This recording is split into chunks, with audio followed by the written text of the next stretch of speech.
Hi guys, napilitan ako maglakad pa uwi from palengke dahil napaka-traffic. Nag one way na dahil pupunta daw si Bongo doon sa plaza. Nung isang linggo pa nagre-request yung asawa ko ng adobong paa. Hindi ako nakain ito eh.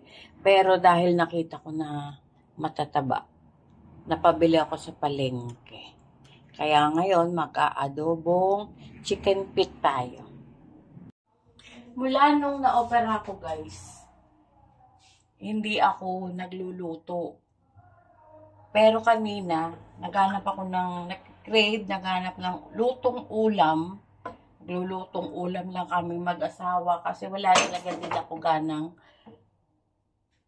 kumain siya lang. So, para tipid, lutong ulam. Pero kanina, nakita ko may adobong paa ng manok. Ito, suka, toyo, tubig, halo na yan. Tapos, nagtanong ako kasi nga, nire-request nung asawa ko, adobong paa ng manok daw. Eh, sabi ko, asan paminta ko, di ko makita. Sabi ko, hindi ako nakain noon. Ay, ano ba yan? O, yun nga. Tapos, nakita ko nga, ang tataba, o, kita nyo? Ang tataba. Then yun, tinanong ko, 3.20 daw. Eh, kaso halos nakalas na siya sa buto. Yung mga laman. So, parang buto na lang nakita ko. Since 3.20, ibig sabihin, kakamayin ko guys. Kasi pampasarap yun.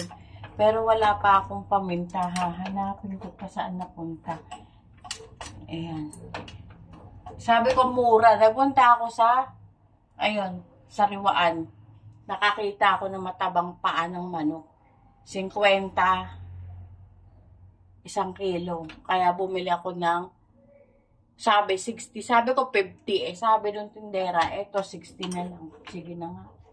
Ang kulit din nung tindera, diba? Eh, ang dami. Bahala na. Ito na yung paminta. Nakita ko na rin sa wakas. At isasalang ko na siya sa apoy. Mamaya na natin tikman. O, diba? Kung parang babad muna.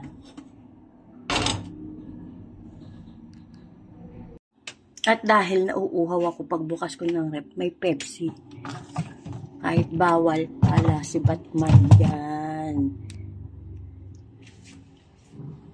At sa wakas, nakakita ko ng persimmon sa palengke. O, diba? Mura ko lang siyang nabili. Ewan ko kung bakit. Baka overripe na to. Patay tayo dyan. At ayan nga guys. Overripe ang kalahati. Medyo malambot. Hindi crunchy. Yun lang. Bye.